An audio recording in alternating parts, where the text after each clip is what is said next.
ધોરણ 9ના વિદ્યાર્થીઓ આપણે હિન્દીમાં પાઠ કયો તો છઠ્ઠો મેરી બીમારી શામ કે લીએ। શું હોય છે તો શામ એને બીમાર તાવ ખૂબ જ એને આવતો હોય છે। શામ કે લીએ મેં પારદર્શી દર્પણ થા। શામ માટે હું પારદર્શક એટલે એમ કે દેખી શકું એવો એક દર્પણ હતું। उसने पूछा किसी बात से चिंतित हो, चिंता ही खाती रहेगी तो दवा क्या लाभ पहुंचाएगी।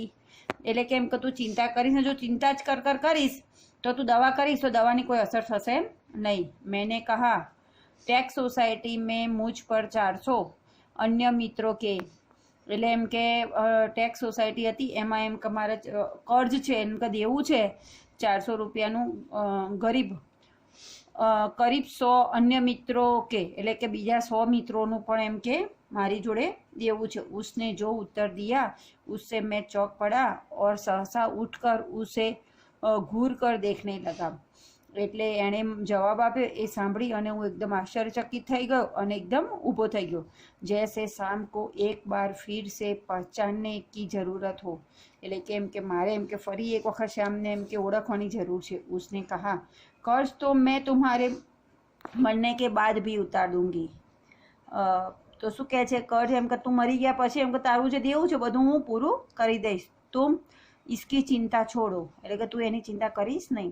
मैं सोचने लगा હું વિચારવા લાગ્યો श्याम ने वज्र ही अपनी छाती पर रख कर यह वाक्य कहा होगा मुझे चिंता मुक्त रहने को वह क्या नहीं कर सकती थी। એટલે કેમ કે મને ચિંતામાં મુક્ત એટલે એમ કે ચિંતા વગર રહેવા માટે એ મારા માટે ઘણું બધું કરી શકતી એમ હતી। मरने के लिए जो मैंने अपने आप को छोड़ दिया था वह मुझे एकदम गलत लगा। मरवा માટે મેં જે છોડી દીધું હતું એ મને આજે એકદમ ખોટું લાગે છે। मुझे अपने लिए नहीं तो शाम के लिए जीने का संघर्ष करना चाहिए। મારે મારા માટે નહીં પણ શ્યામને માટે મારે જીવવું જોઈએ। शाम के लिए मैंने जीवन में कुछ नहीं किया, कभी करने के योग्य नहीं रहा। मैं शाम માટે જીવનની અંદર કશું કર્યું નથી અને એના કોઈ યોગ્ય હું રહ્યો નથી। अब यदि मैं उसे ऐसी स्थिति में छोड़ जाऊं कि वह मेरे मरने पर मेरा कर्ज उतारने की चिंता करे तो मुझसा उधन्य अपराधी कौन होगा। એટલે કે હું એને એમ કે દેવું આપી અને મરી જાઉં તો મારા જેટલો અપરાધી કોઈ માણસ કહેવાય નહીં। नहीं मैं शाम के लिए चिंताएं नहीं छोड़ जाऊंगा હું શામ માટે એમ કે કોઈ ચિંતા છોડી જઈશ નહીં। जीने का रास्ता खोजूंगा જીવવા માટે એમ કે કોઈ બીજો રસ્તો શોધીશ। जीवन अपनी चिंताएं समाप्त करूंगा એટલે કે મારી બધી ચિંતાઓ છે તો જીવ્યા પહેલાં એમ કે મર્યા પહેલાં હું મારી બધી ચિંતાઓને દૂર કરીને પછી મરીશ। एक रात जैसे मेरे कानों में किसी ने कहा एक रास्ता अब भी है એટલે એમ કે કોઈકે મારા કાનમાં કંઈક કીધું એમ લાગ્યું કે એમ કે એક રસ્તો કંઈ છે। 15 दिन के ही इलाज में अपना बटुआ खाली हो गया था। 15 દિવસની અંદર જ મારા પાકીટ એમ કે આખું ખાલી થઈ ગયું તો પાકીટમાં પૈસા નહોતા। मैं कदापि नहीं चाहता था कि पिताजी घर को हाथ लगाए હું ક્યારેય એવું વિચારતો નહોતો કે પિતાજી ઘરની અંદર એમ કે ઘરમાં કોઈ કામ કરે એમ। अपनी वृद्धावस्था में शांति से बैठने को चाहे उसको भूखे नंगे ही बैठना पड़े। उन्होंने एक शरण स्थल बनाया था એમ કે વૃદ્ધાવસ્થા ગળપણમાં એમ કે શાંતિથી બેસે અને ભગવાનનું નામ દે એવું હું વિચારતો હતો। मैं उसे उन्हें वंचित करने का कारण नहीं बनना चाहता हूँ હું એમને એમનાથી વંચિત કરીશ નહીં। पर वह भी नियमित का एक व्यज्ञ है कि मेरे पिता माता दोनों में से किसी को अपनी छत के नीचे अपनी अंतिम श्वासें छोड़ने का योग नहीं बना था। એટલે કે એમ કે મારા માતા પિતાનો કે શું છે તો કે અંતિમ ઈચ્છા હતી કે એમ કે હું એમની છત જોડે એમ કે એમની જોડે જ એમ કે એમની મારી અંતિ એટલે કે છેલ્લી ઈચ્છા પૂરી કરું। ના જાને રામ કहाँ લગે માટી પર ઉસ સમય મેં कैसे जानता એટલે કે ન જાણે રામ એટલે ભગવાન એમ કે ક્યાં મારી માટી શોધી હશે એમ કે હું ક્યાં હઈશ એ કંઈ મને ખબર નથી। और एक दिन मुझे वह रास्ता दिखाई दिया एक દિવસ મને એક रस्तो मળી गयो एक વાત सूझी गई जिस पर अपने बल पर चलकर मैं अपनी चिंताएं समाप्त कर सकता था। એટલે કે जिसके बल पर એટલે કે જેના ઉપર એમ કે જેના અધિકાર ઉપર હું મારી બધી ચિંતા પૂરી કરી શકતો હતો। किसी के लिए विशेषकर शाम के लिए मैं कोई चिंताएं नहीं छोड़ूंगा, એટલે કે હું કોઈના માટે કોઈ ચિંતા છોડીશ નહીં। એક સંકલ્પને મુझे દ્રષ્ટિ भी दी, बल भी दिया। એક મારો સંકલ્પ હતો, એ સંકલ્પથી મને દ્રષ્ટિ મળી અને બળ એટલે હિંમત પણ મળી। मैंने डॉक्टर B.K. मुखर्जी के पास जाकर कहा, डॉक्टर साहब आपका इलाज बहुत महंगा है, मेरे पास आपके इलाज के लिए पैसे नहीं है। એમ કે હું ડૉક્ટર મુખર્જી જોડે ગયો અને કીધું ભાઈ તમારો ઈલાજ કરો, પણ એમ કે તમે ખૂબ જ પૈસા લો છો અને મારી જોડે એટલા પૈસા નથી। इसके पूर्व कि मैं कुछ और कहूँ या पूछूं, उन्होंने अपने बंदनाम मुफट स्वमान से कहा, पैसे नहीं है तो जाओ मरो।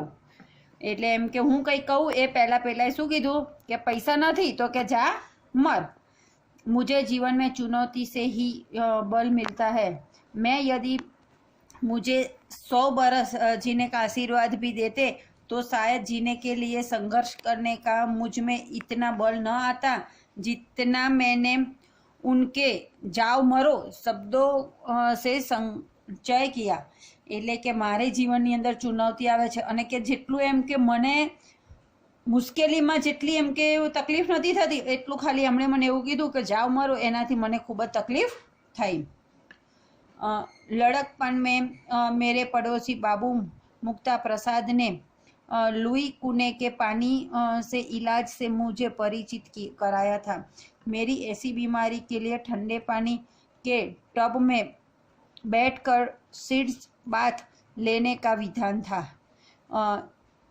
एलोपैथी के क्षय के रोगी को दूध, घी, मक्खन, अंडा अधिक से अधिक दिया जाता है। कुने के इलाज में चिकना मना था, सिर्फ कच्ची सब्जियां, फल, भीगे चने, गेहूं आदि पर रहना था।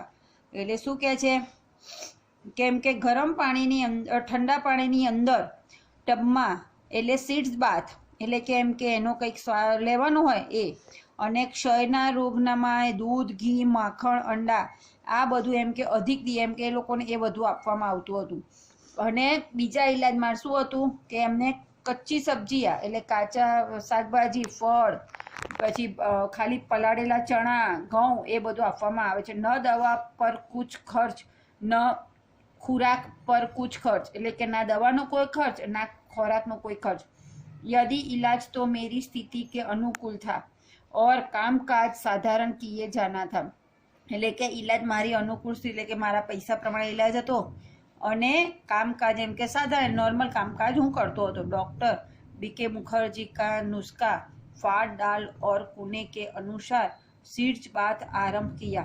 એટલે કે એમ કે મુખર્જીની દવા બંધ કરી અને કે મેં બાથની અંદર એમ કે જે કામ હતું એ કરવા માંડ્યું। તદનુસાર खुराक आदि रखी એટલે કે જે ખાવાનું કહ્યું હતું એ મેં ચાલુ રાખ્યું। સ્કૂલ भी जाने लगा, હું સ્કૂલ જવા લાગ્યો।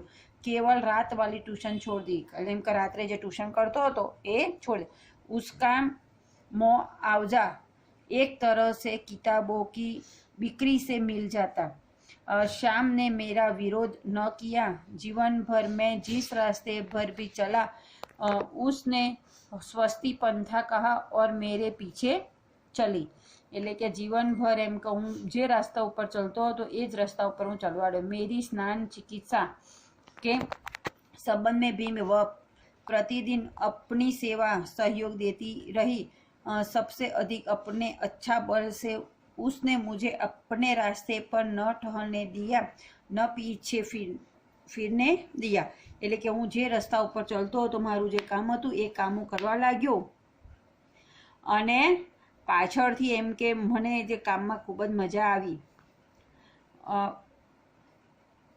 लेकिन अपने अड़िंग इच्छा बल से उसने जो सबसे बड़ा सहयोग दिया और जो सबसे बड़ा चमत्कार किया वह यह था कि जितने दिन मेरा इलाज चलता रहा उसने अपने रोगों के जैसे कील दिया और कभी एक उंगली दुखने की भी शिकायत की नहीं।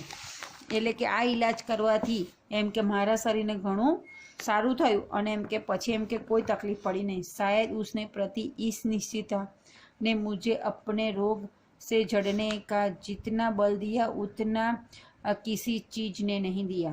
એટલે કે શાયદ એટલે કે કદાચ આ નિશ્ચિત છે કે આ રોગે મને એમ કે જીવન જીવતા શીખવાડ્યો છે। इस आत्मनियंत्रण, आत्मनिग्रह, इच्छा बल, हठ योग की समझ में नहीं आता उसे क्या नाम दूँ। बड़ी महंगी कीमत उसे चुकानी पड़ी। अपने क्षय जौहर से पूर्णतया मुक्त हो जिस दिन मैंने सामान्य भोजन किया 15 अप्रैल 1936 को, ठीक उसी दिन वह चारपाई पर गिरी और फिर न उठी। 216 दिन बाद रोग श्यार पर पड़े रहने के बाद 17 नवंबर 1936 को उसने अपना शरीर छोड़ दिया। शाम के और अपने विवाहित जीवन के अंतिम 18 महीनों में मुझे और उसे दोनों को मौत के साथ संघर्ष करना पड़ा। मेरे संघर्ष में शाम ने अपनी इतनी आंतरिक मंगल कामना दी, इतना सहयोग दिया, इतनी अपनी सेवा दी, इतना अपने को दिया, इतना अपनी ओर से मुझे चिंता विभुक्त रखना कि उस संघर्ष में विजय हुआ। पर उसके संघर्ष के बहुत मैंने अपनी शुभकामना दी, बहुत सहयोग दिया, बहुत सेवा दी, बहुत अपने को दिया, पर वह पराजित हो गई।